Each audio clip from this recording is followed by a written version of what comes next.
Hello, my name is Naomi Dillard, and I am your host for this episode of the College and Career Readiness podcast. Today we are joined by our special guest, Sean Jordan. He's a territory manager for Stryker, which is a biotechnology company. Before we start our interview, remember to take control of your future. Join the California Army, National Guard, and serve your community during local and state emergencies. You'll learn marketable skills, earn a paycheck, and get money for school. Contact Sergeant Aquino today at 916-233-7615.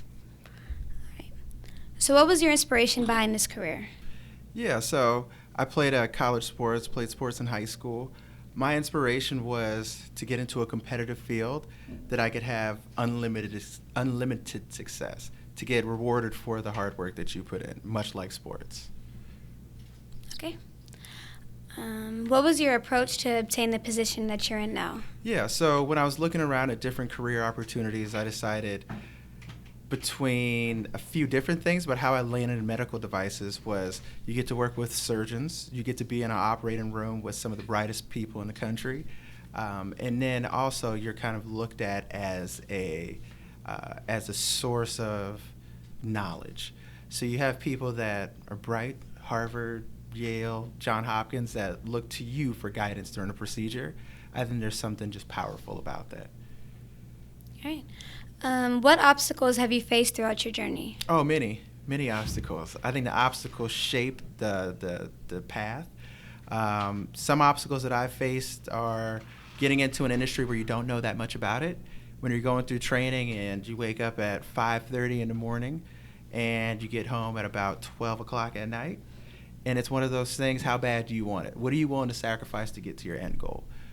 So I could probably list 100 things for you, but I'd say a knowledge base, not being from the medicine background, having to learn on the fly and be able to speak to people that have spent 15 to 20 to 30 years with that profession and in school. Another barrier I think that you face as you get older and when you have a family, it's a little harder to be at home, but once again, what do you want to sacrifice? So, yeah.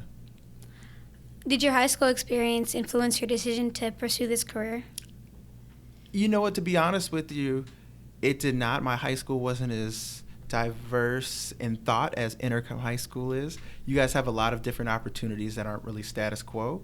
You guys get to hear about things that are not mainstream sometimes, which is beautiful, such as this podcast series.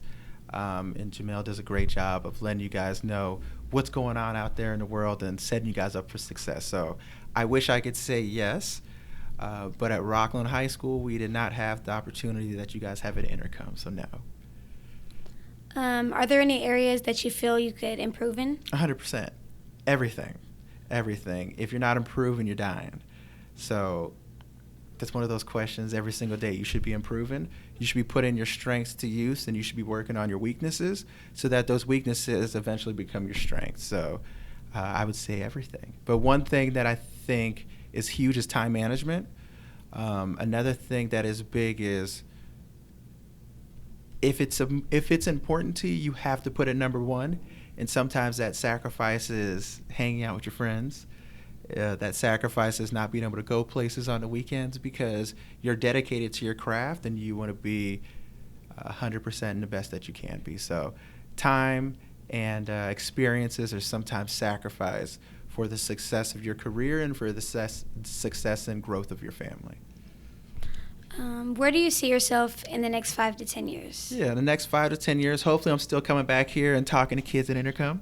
Love you guys. But in all honesty, in the next 5 to 10 years, hopefully I'll be a director of a company or have started my own company and have opportunities to give back to the youth and to get you guys rocking and rolling and involved in the community as well.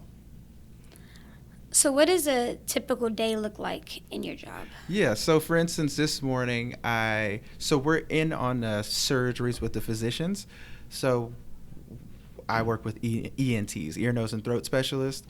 So whenever they're doing a procedure in the OR, we're right there behind them, talking to them and guiding them through the sinuses and letting them know how to specifically use our product because we're from the manufacturer.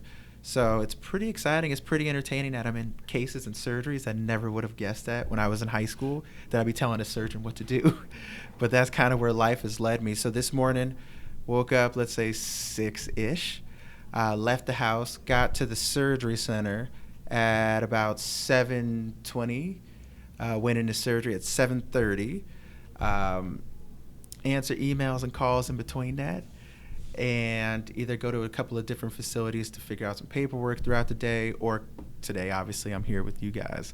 And then as we're done with this, get on a couple conference calls, go to a couple more surgeries, and then do lunches or dinners with physicians at night. So as you can see, from the time you wake up to the time I go to sleep, I'm always working. So one thing that we always say is you should never have a meal by yourself, because that's always an opportunity to talk to somebody and to make something happen on the back end. Right. Where did you get your undergraduate degree? Yeah, so I went to Boise State first, and then I went to Sacramento State. What is the best way to enter this occupation? The best way to enter the occupation, to be honest with you, is to know somebody. Another way is to have solid B2B skills, so business to business. And people really love and respect somebody that could sell something that's hard and not sexy. So for me, for instance, I sold construction material. Never thought I would do that. It was an interesting time, and you have to have a little bit of blind faith and just believe that, hey, this is the path that's set forth. It's been tried and proven. Once again, not sexy, dirty and dusty all the time. But that led to me getting contacted by a recruiter, which gave me the opportunity to have the job I have today. In the United States Army and Army Reserve, leadership is earned every day. In addition to earning leadership, you can earn up to $80,000 towards your college degree. For more information, contact Staff Sergeant Coombe at 916-214-6457. What kind of salaries can someone in this line of work expect? Yeah, so entry-level salaries will be about 75 to about 105, 75 to 105,000. As you get into your career, you're going to see average from about 150 to about 400.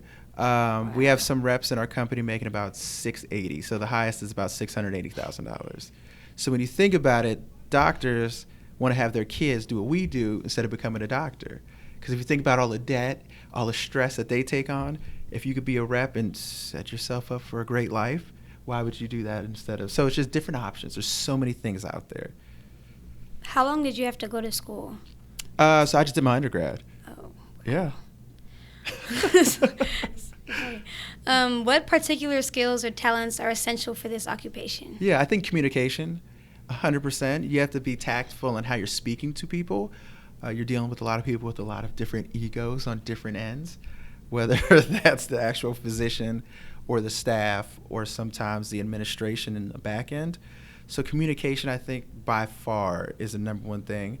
How well you retain information and relay that information in critical times, where a surgeon is in the procedure, they may get stuck at a certain point. And one, do they trust you to tell them what's going on, and do they respect your opinion? So if they do those two things, if they have those for you, it's a lot easier to communicate your thought.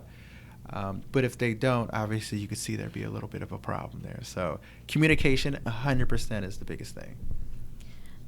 What are some major job roles involved with your line of work? Yeah, so job roles, training. I do a lot of training, so I'll fly different places across the country and train different physicians or train people that end up working right alongside myself. So training is big. What else do I do? Everything is almost associated with training. So whether I'm training physicians, training coworkers, training myself to be better at my craft, studying, and just being on top of things. Do you feel as though you have room to grow within your current role? Yes, I do. It's an interesting industry because at the end of the day, it is a sales role. So you have to, it's a little unique. So you go as the role goes. So if you have that opportunity to make a good living while doing the same amount or working hard, but you don't ever want the amount that you make to go down and you're working harder, right? So you have to be a little tactful. All right. Well, So thank you so much for talking with us today. You're very welcome. Get the skills to be a beauty professional. We offer hands-on training alongside creative artists and industry leaders in a fully equipped modern salon through our cosmetology, barbering, and aesthetics program. Call 916-418-7223 or visit federico.edu and start your new career today.